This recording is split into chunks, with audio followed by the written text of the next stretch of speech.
Hello everybody, and welcome to episode 1 of my new series, entitled, You Could Do So Much More! So much more!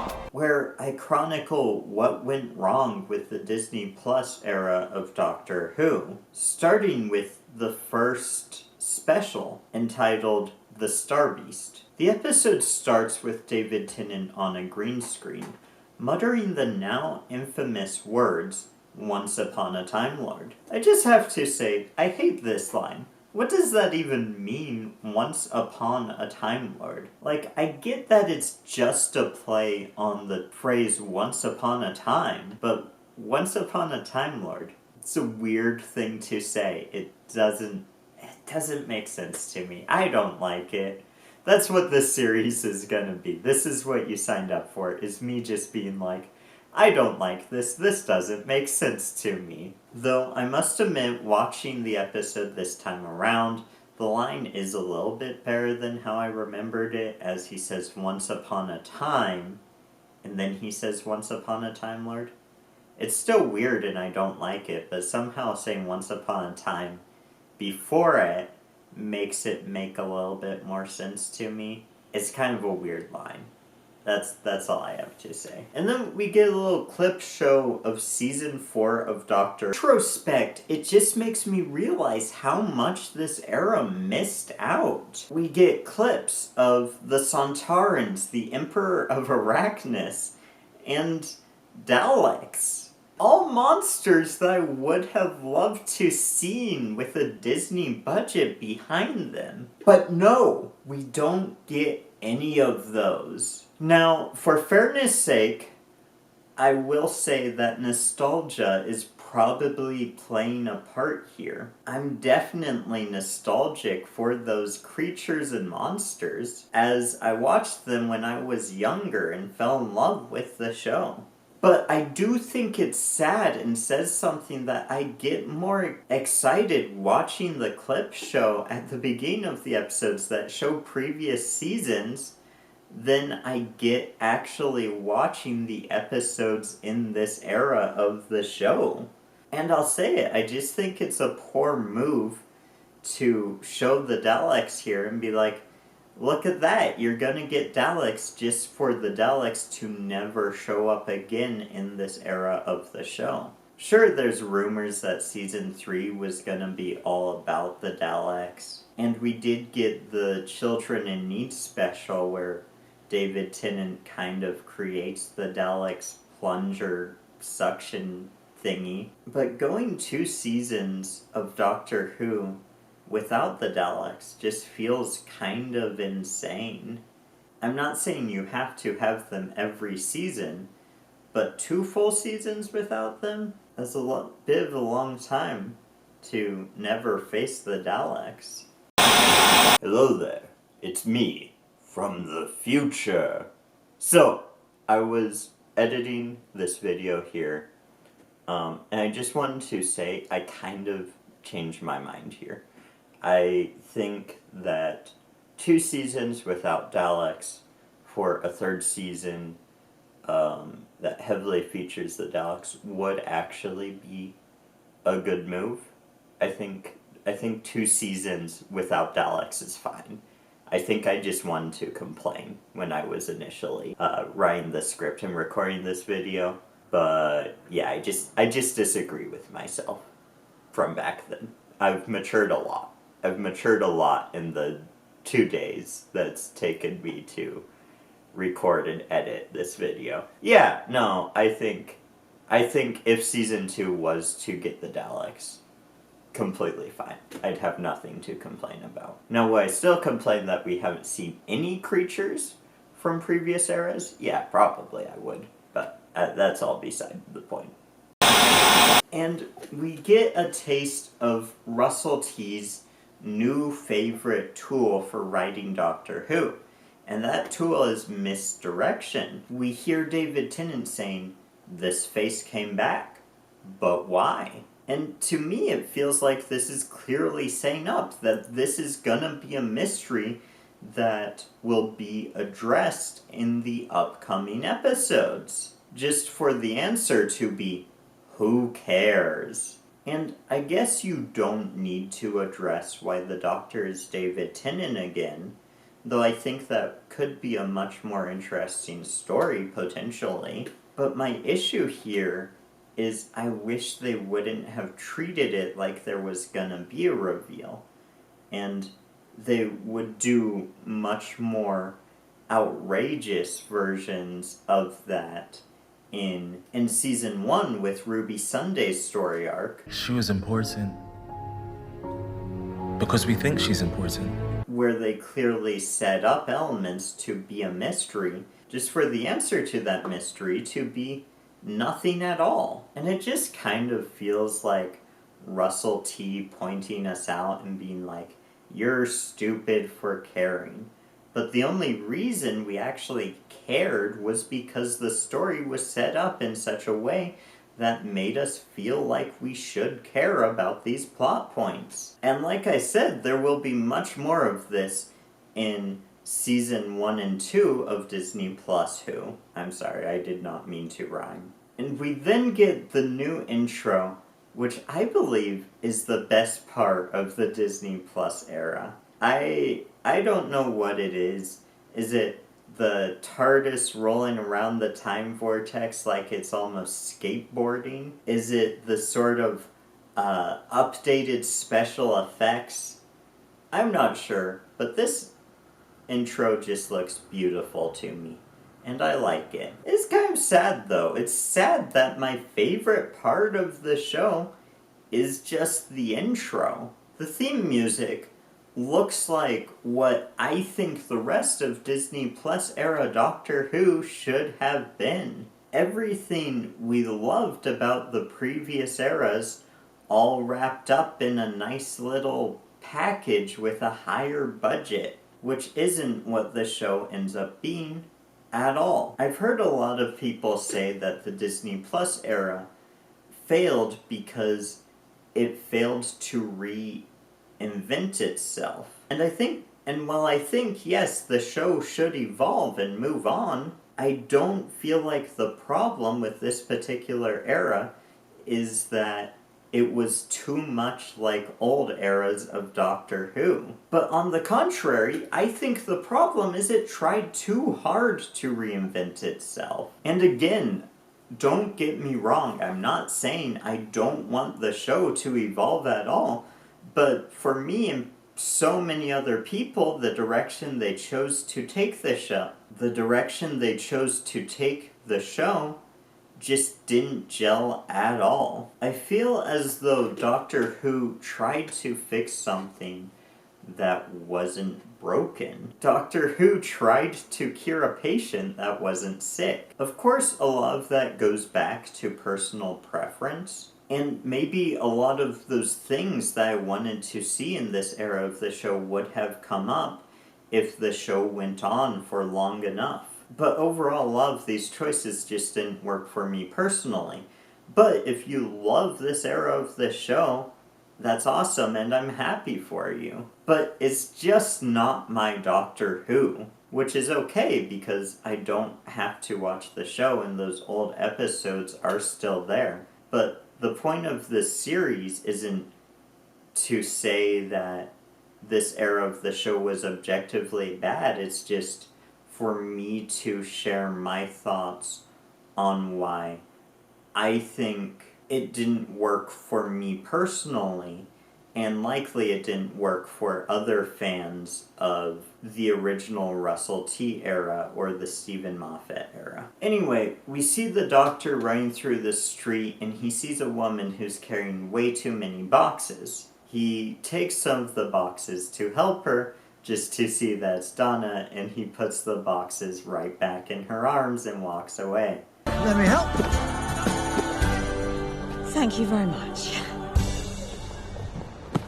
I like this part. I thought this part was pretty good. And that's when we're introduced to one of Doctor Who's most controversial characters, Rose. That is Rose Noble, not Rose Tyler. Rose Tyler can be controversial, but not for the same reasons as Rose Noble. It's a whole thing. Donna says that Rose has this online business. I guess she makes like these stuffed toys and sells them online. All my brain hears when I hear Donna say online business is, How do you do, fellow kids? this character just feels to me like a way to attempt to connect with a certain type of TikToker. And maybe it works for some, but I'm not that person. So let me know if any of you actually felt connected to this character, because I did not at all. Oh boy. And I guess for the sake of transparency, I will talk about the controversial element of this character, and that is the transgender aspect of the character. My beliefs tend to lean towards pretty conservative Christian. I don't believe someone can be transgender. Hopefully, you haven't decided to hate me yet. And with that being said, I'll never treat someone poorly because they are transgender. And I have nothing against Yasmin Finney. Now, I don't really want this video to be about that. And I'm sure just by saying what I said, depending on how many people actually end up watching this video, I've probably made some people upset. I did want to say it just for the sake of transparency, though. And I hope that regardless of what your political or philosophical beliefs are, that we can all sort of enjoy Doctor Who and talk about it in a civil way. A spaceship crashes, Donna brilliantly misses it. And we get this great gag with the psychic paper. Grandmaster of the knowledge. That says Grand Mistress. Catch up. Absolutely brilliant. Whoever came up with that line, Russell, was that you? Was that you? I knew you could write good things sometimes, Russell. I'm proud. I'm proud. I liked that joke. I liked that joke. It worked for me. It was pretty fun.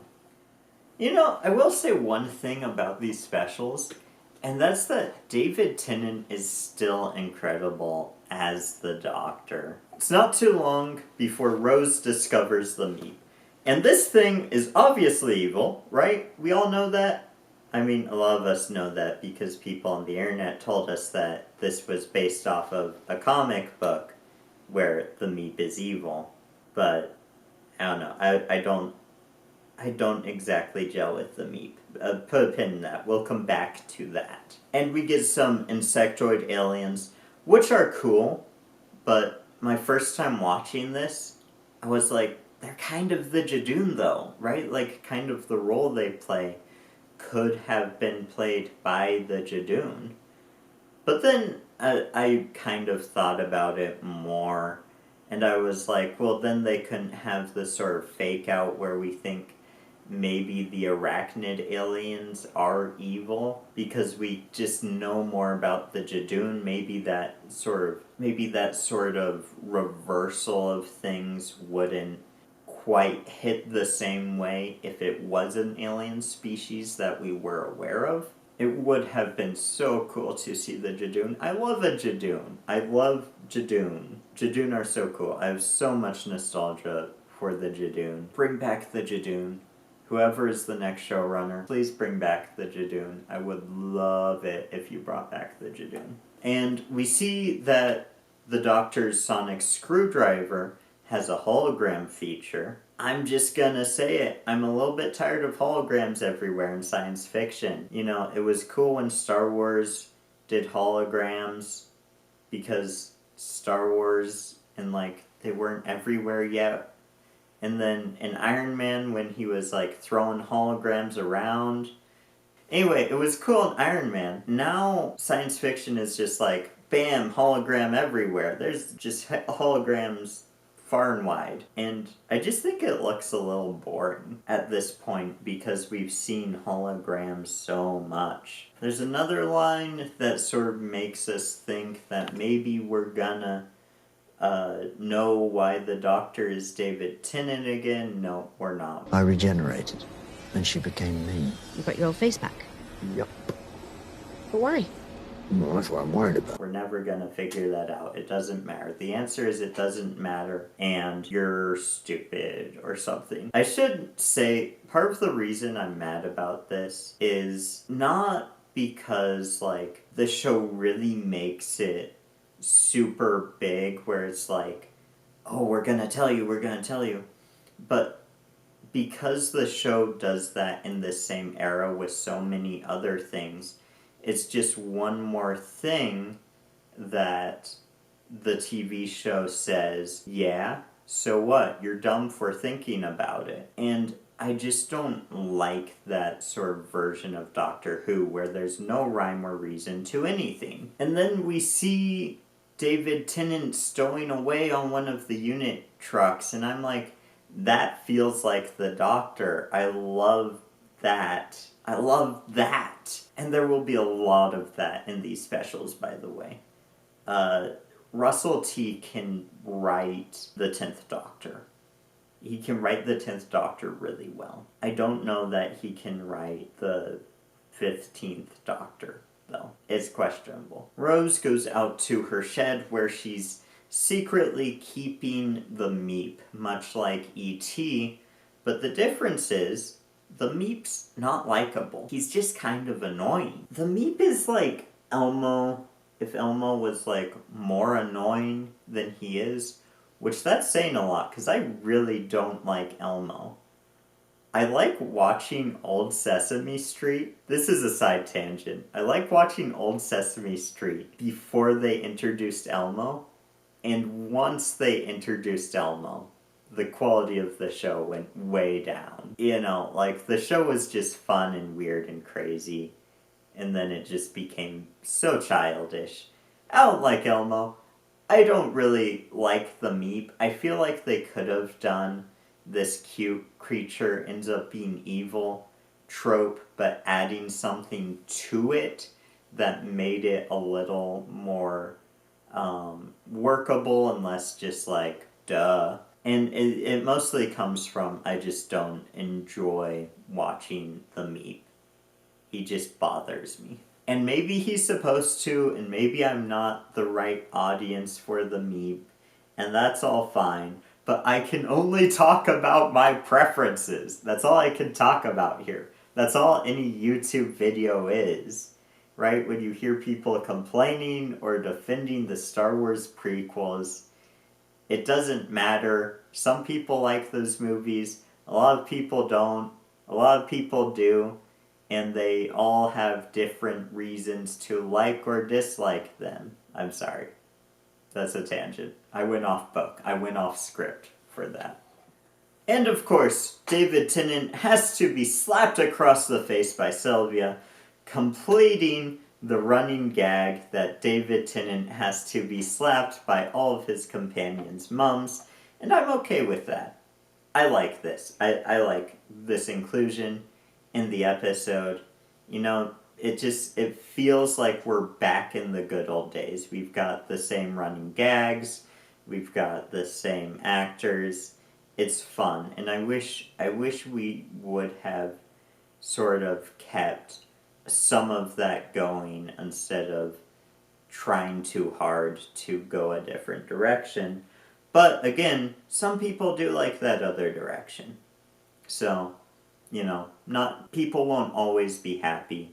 I personally think more people would be happy if we got something more in line with the Tennant or Matt Smith eras of the show, because those are the main eras of the show that people liked the most. They were the show when it was at its most popular. I would have tried to steer in a little bit more accordance with those series. Would it have done better? I don't know. I can't know that. I can't see into that universe. I'm getting off book again. I need to follow my script. I don't know how to feel about the joke where the doctor thinks Wilf might be dead. I used to know your granddad, Wilf. He's not with us anymore. Right, of course. He wasn't young, he was... I love that man. I'm so sorry for your loss. He's not dead, you idiot. It kind of seems in poor taste, as I'm sure most of you probably know. The actor who played Wilf died while these specials were being shot. So they had some footage of him, not a lot. And, like, maybe that joke was already in the script before the actor passed away, and that would make it feel a little bit better. But I don't know, it just seems so weird. Because, like, there was a lot of speculation online of, like, oh, are they gonna kill off Wilf or not have him in the episode? Or, like, how are they gonna handle the actor's passing? This gag kind of seems like an acknowledgement of that. And it feels just a little bit disrespectful to an actual man that's no longer with us. And I haven't heard anyone talk about this, but that joke just makes me a little bit uncomfortable. I don't know. So then there's a firefight, and we get a fun scene where David Tennant and the nobles kind of find themselves in the middle of the mind-controlled unit officers fighting the insectoid aliens. And it's a very fun scene. I really like it, actually.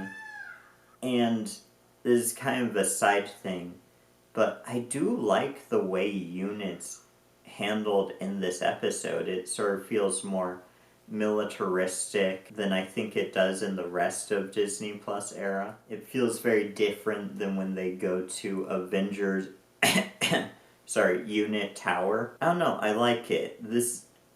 There's slight, like, military sci-fi vibes in this episode in particular. I kind of dig it. I kind of dig Doctor Who as a military sci-fi. It's kind of funny because it feels to me like the way to take Doctor Who and, like, give it a sort of new vibe would be to make it more of a hard science fiction. And that's basically the opposite direction they decide to take it. And I do like the sort of foreshadowing where David Tennant realizes that the insect aliens, they're not killing anyone. And you see that happen, and you see that realization happen in his head. That's good writing. I feel like Russell T can be really good at this sometimes. Was this episode written by Russell T? Hold on. Who wrote the Doctor Who episode, The Star Beast? Yes, Russell T. Davis. Just wanted to make sure. I also enjoy David Tennant pulling out a powdered wig. It's sort of a bit Looney Tunes. It's a bit cartoony. A little bit of cartoony every once in a while. I do really like in my more serious media. Another kind of master of this is the Amazing Spider-Man movies, when you have Spider-Man dressed as a firefighter and stuff like that. Alright, that's enough. Mike? Yeah. Big John? Nice work, fellas. It's a pleasure doing business with you. You know, those movies have their issues, but I love them. And, side note, I've said this before, get Andrew Garfield as the Doctor. He would be so good. And we get David Tennant referencing the Shadow Proclamation when he's doing his little trial setup. I'm invoking Shadow Proclamation Protocols 15, P, and 6. His little courtroom thing. And I love this. I love how the Shadow Proclamation was used to set up this sort of world building in previous eras of the show. Hold up, what's that? Oh, they never do that again in this era? Okay, that's awesome. Why would they take advantage of a good concept to create some solid world building for the show? World building? I guess they don't need that anymore. I still don't like the Meep. Personal preference. If you like him, that's completely fine. For me, there's a way to do cute characters and make them likable and not just annoying. I think they missed the mark with the Meep. They could at least make him kind of funny, but I might just not be the right audience for this. And there's this really good scene where Donna kind of shows that on some deep level she knows who the Doctor is, without really realizing that she does. It's all my fault. Gave away that lottery money. Why?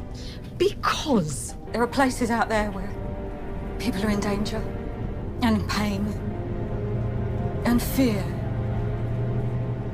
And I could help. Just felt like the sort of thing he would do. It's quite interesting and good. I like that concept. We learn that the Meep spaceship is going to destroy the city, and the Doctor goes to stop it, and I just know David Tennant had so much fun running around this room pushing buttons. I wish I could get paid to do that. That would be very fun. Cademan for the next Doctor? Call me up. BBC?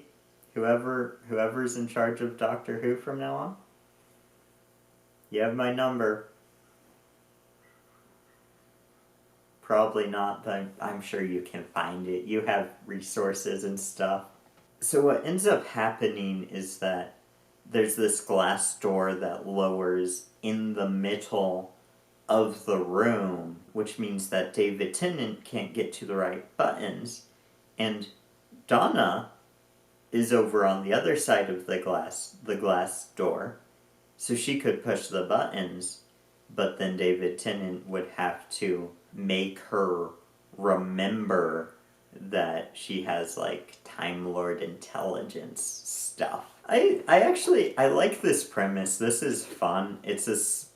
Almost feels like an homage to the 10th Doctor's death, where he saves Wilf by, opening one glass door so that Wilf can step out. And I think both this and that sort of just are good sort of concepts. I think it works. And holy guacamole, David Tennant is a good actor, because when he tells Donna that she'll die, I feel sad. I can see the sadness in his eyes. He's just incredible. Because you and I can stop this shit. Together. But it will kill you. Okay.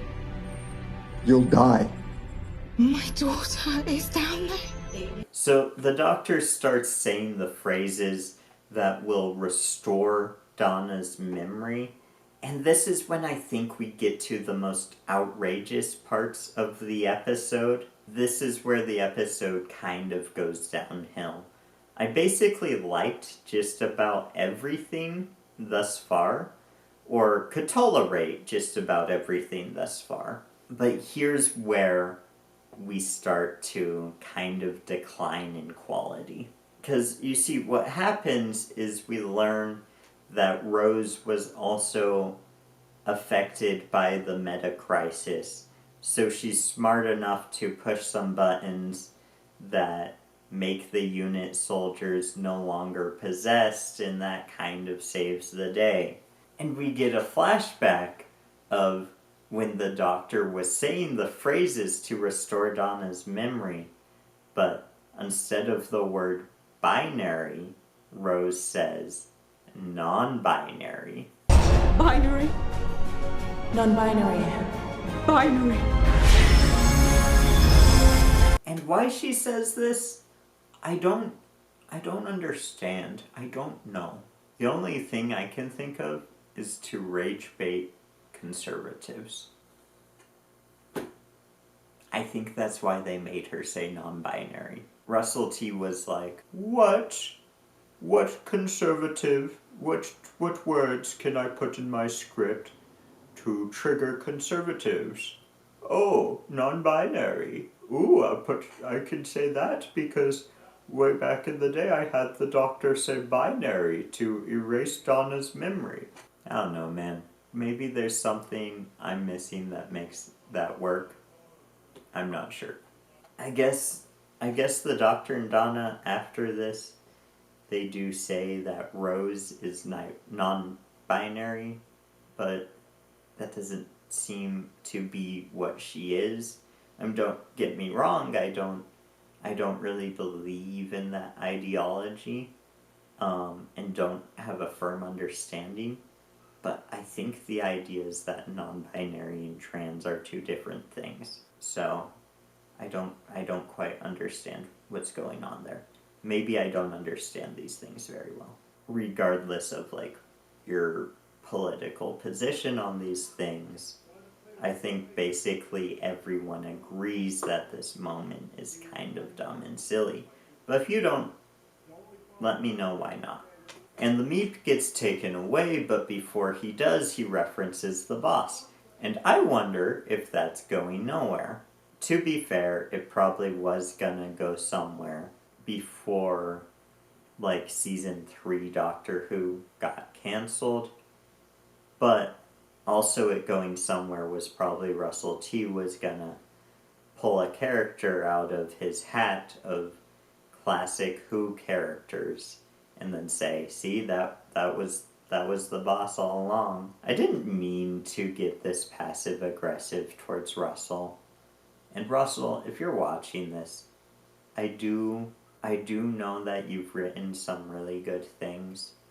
The Satan Pit you wrote, and that was one of my favorite episodes of Doctor Who. That still is one of my favorite episodes of Doctor Who. I do appreciate you. I just think you miss sometimes. And that's okay.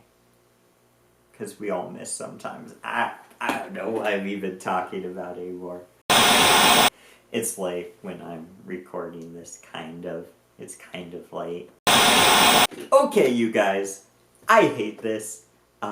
This is probably gonna be the harshest I ever get. This line bloody sucks. Yes, we know. We know everything. Thanks. And you know nothing. It's a shame you're not a woman anymore. She'd have understood. We've got all that power, but there is a way to get rid of it. Something a male-presenting Time Lord will never understand. Just let it go. And we choose to let it go. And it bloody makes the rest of the episode bloody suck. I actually mostly like the episode up till this point, but then there's this line. That just ruins it all for me. I mean, give me a break. I'm all for feminism. But why do people keep feeling like they have to be putting men down to lift women up? I think men and women are both pretty cool. And some men are great at letting go of things, and some women are great at letting go of things. And some men will hold on, and some women will hold on. And this line is just so dumb. It's so dumb, and I hate it. I hate it. It's bad stuff. Bad stuff I don't like. And here's the thing, it's just kind of cringy as well that there's a major plot point of the episode, and it's just resolved by, oh yeah, I guess women are better than men. Okay, fine, sure, whatever. I'm sorry I expected you to have logic in your TV show. I shouldn't have expected that. I should have known that major plot points could be resolved by just sexism, just being sexist. Oh, it's bad. It's bad, man. I don't like it. I don't like this line. And it's like, okay, to give it the benefit of the doubt, because that's part of what I want to do in this series. I don't want to just hate on everything. If I was to give this line benefit of the doubt, it's just a joke. right? It's just sometimes it's fun to make a little sexist joke. I do it, my friends do it, both male and female, you know. Men and women like to sort of poke each other and, you know, put each other down sometimes in fun, playful ways. This didn't exactly feel fun and playful. It kind of just felt like more rage bait than anything else. But assuming it's that, you still resolved a big plot point with that joke. And that just doesn't work for me. Moving on from that, we see the new TARDIS, which I don't hate. I kind of like it. I do see the argument that it's kind of empty and lacks character, but I don't know, I don't hate it. And basically, the end of this episode I like, it's fine. You know, everything after the male presenting Time Lord stupidity, I really like. And then the episode comes to a close with Donna throwing some coffee on the TARDIS console, and now we don't know where they're gonna end up. Here we are, having a coffee. What's gonna go wrong? Oh my god, I'm And overall, I mostly liked this episode. There are things that I think could have been done better, like the characterization of the Meep. There's lines that I absolutely hate. Something a male presenting Time Lord will never understand. But overall, I think this episode, watching it for the first time, made me excited for the new era of the show. And I feel like if every episode of the Disney Plus era followed this, it could have been great. But it didn't, because Disney Plus Doctor Who had to go in a different direction. And it could have done so much more. So much more! Thank you for watching. Let me know what you thought of this episode. Did you like it? Did you dislike it? And subscribe to the channel for more reviews of Disney Plus Doctor Who. I'm planning on going through the entirety of Disney Plus Doctor Who in this series, but also reviews on Star Trek, Star Wars, and all things science fiction. Every once in a while, I talk about a book, and I've been enjoying that. I've been enjoying reading / listening to lots of books lately, so anyway, I hope you stick around. I hope you like it here, and until next time, don't forget to brush your teeth. Bye. Ooh. Talking about that episode tired me a little bit. I'm a little bit tired. Delete all that. Delete all that thing that I just said.